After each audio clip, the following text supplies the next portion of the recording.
Hello everyone. Today I am participating in the Dollar Tree Mystery Box Swap. You already know that if you came from somebody else's channel. Alright, so here is my unboxing, and I didn't do a voiceover before, so I'm doing that now. I also didn't get to do it, in the way you traditionally see mystery box unboxings, because I had a lot of help. So, alright, so I had that black E. I have these burlap like petals, and then I have this cute little mason jar with "Our Faith Can Move Mountains" on it. I would actually just decorate my house with that, just put it in my house as is, but that's really not the challenge, so I don't.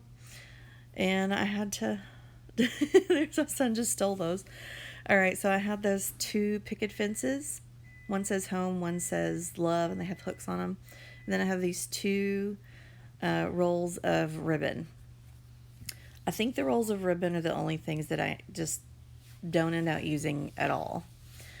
All right, so the first thing I'm going to do, and I'm using a little mini screwdriver set from Dollar Tree. If you don't have that, I would suggest you get it because it is quite handy. There always this tiny little things that you've got to do just around the house that need teeny tiny screwdrivers, and that comes in very handy. And for only $1.25, that's awesome. Anyway, so I'm ripping the whole thing apart. I take the whole thing apart. So there's those tacks there that I am going to have to deal with in a little bit. But first, I just take everything apart. And I do mean everything. And I don't use all of it. Actually, I don't use a whole lot of it in this video, but I will probably be using several of those things in future videos. All right, so here I am dealing with those tacks. I'm just checking each individual piece and making sure that I get all of them. I don't want to stab myself in the finger. So there I go. All right, so even taking all that apart too, because I am going to use one of those hearts on something. So I decided I wasn't going to mess with these right now, but I decided, you know what, I've got everything out, so I might as well just take that apart too. All right, so now on to the painting. So my idea here is to make a sign. So I've got burnt umber that I am, excuse me, going to paint my, I guess, stake on, not with, oh my gosh, my brain, y'all. I cannot brain lately at all. It's actually a little concerning how poorly my brain works lately. I think it's the heat. All right, so here I am using the pumpkin color from the Waverly chalk paint. I'm going to do one of the picket fence parts in that. And so I cover the whole thing in orange, and I am going to go back through and make everything look a little more rustic and everything later, of course. It's not just staying like that.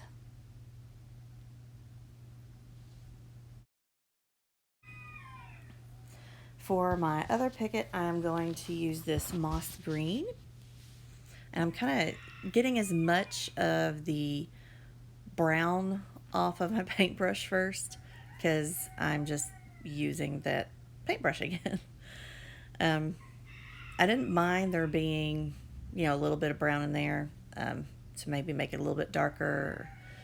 Since I'm aging it anyway in a little bit, then that'd be fine, but I didn't want it to overpower my green there. So then what I'm going to do is just barely dip like an edge of my paintbrush into the brown, and so that I kind of have streaks. So I'm gonna, well, okay, I guess I started with my orange. So you saw I just kind of dip it in there, and and there was my husband. I forgot that was in there. Anyway, so I'm kind of darkening the whole thing, making it not quite so bright, but then I'm also leaving in streaks, and then I kind of go around the edge a little bit with the brown. Not a lot. I don't want it to look like overly weathered, just kind of like, a little old, a little dirty, like it's been, on the side of the road for a really long time. So I did the same thing with the green, just kind of dipped the edge there in there and just kind of did the same thing. Left streaks, went around the edges a little bit. And there's the final look. Again, they just kind of look a little bit dirty more than weathered, honestly, which was kind of what I was going for because they're road signs. All right, so now I'm just using some wood glue, and for some reason, I haven't used this wood glue in a long time. I haven't done any crafting in a long time, y'all. Anyway, I opened it up and it just started oozing out. So I got a little bit of an excess of glue there. So I glued it on, and then, y'all, I could not find my craft stuff is in complete disarray right now, so I couldn't find a white chalk pen. So I am using a gold marker. This is from Cricut. It's intended to be used in their their machines, obviously. And I just wrote pumpkin patch and hay rides. And it turned out better than I thought it would. I was really worried it wasn't going to show up very well, but it really does, and it's actually really pretty. So here's my finished product. I think it's a very cute little thing, and it's nice and rustic. All right, so as I said, I'm participating in the Dollar Tree Mystery Box Swap. It is organized from DIY from House to Home. The other people participating are Gray House, the Rusted Willow. I sent stuff to her. And Happiness Created. She is the one that sent all of this to me. Then there's also me, Pearl Treasure Designs, Crafty Art Shack, and last but not least, Z9 Designs. The rules were pretty simple. It was just to send a minimum of $5 tree items, $10 maximum, and make at least 3 fall projects. All right, so moving on to my next one. I am going to use this sign. So again, I just kind of disassemble everything. My plan was to rip the stuff off the front and kind of sand it down a little bit, but it just was a hot mess and did not want to come off. So I just decided the easier thing to do would be to just remove the stand on the back, and I use that side. So that is ultimately what I do. Now, getting this thing out that held the little heart on there, that was kind of a chore. It put up a fight, but I got it. All right, so my plan here for this is pretty simple. I am just going to first cover it with paper. So I have my Mod Podge that is intended for paper, and I put a good coat of that on there, and then I smooth on my paper. And y'all, I'm sure you can hear that rooster in the background. That rooster drives us all crazy, y'all. It's we're all about ready to eat it.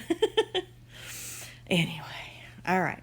I was going to go ahead and trim around the edges. I am one of those people who I glue first, and then I trim and, do all the sanding and everything to make it nice and smooth. I have better luck that way. But I decided I needed to wait until it was completely dry before I trimmed.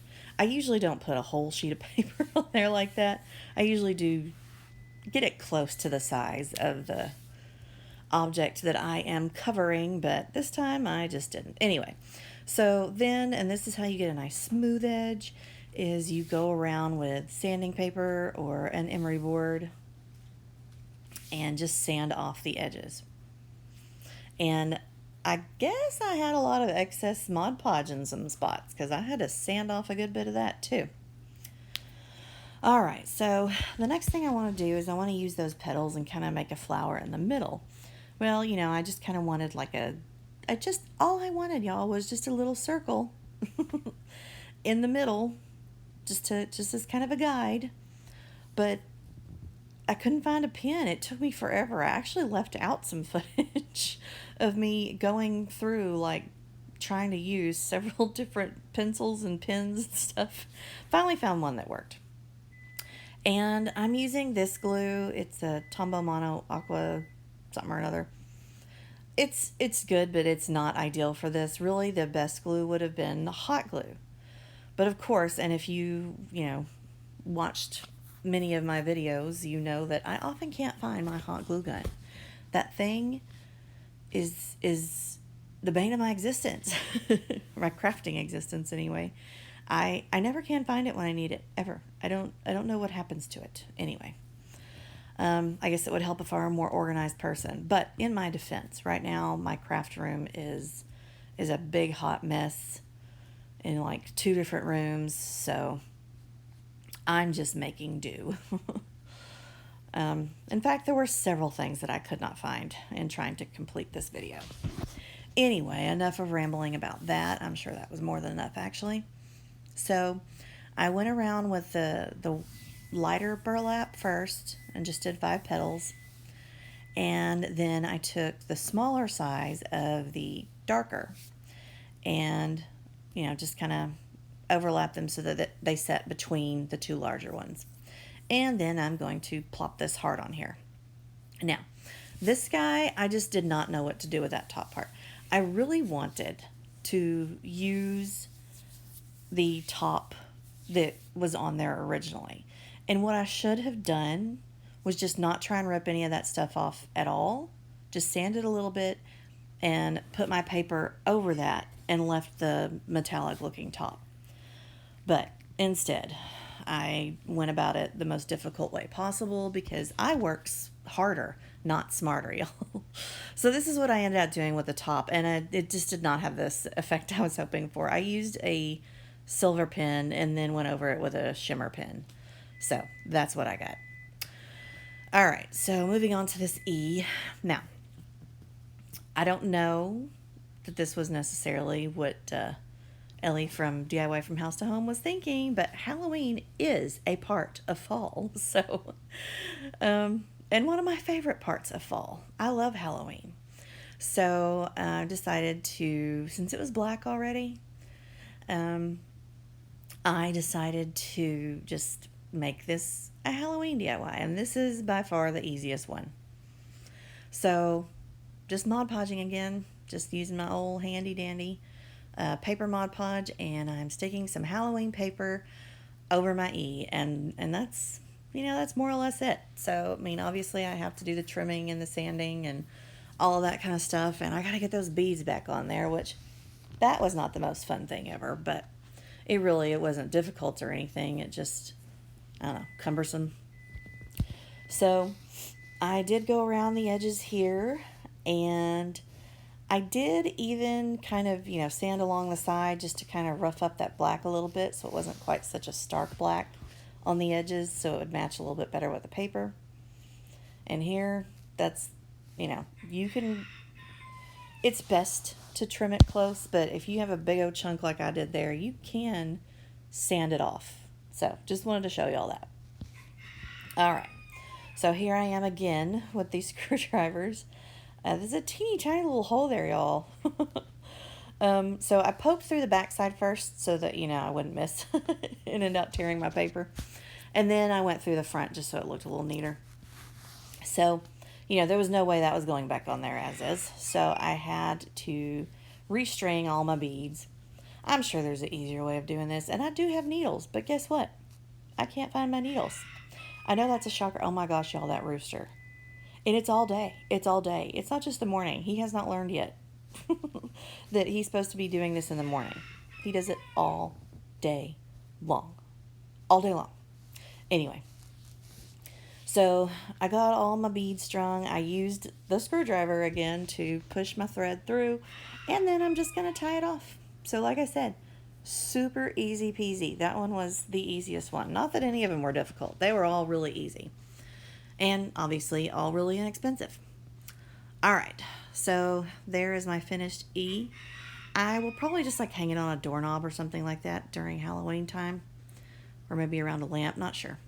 All right, so here is one last look at all of my finished projects. Considering that I couldn't find half the supplies that I needed, I think they turned out okay. And again, be sure to check out my link below and look at all the rest of these ladies, what they have done with their mystery boxes. Have a great day, guys.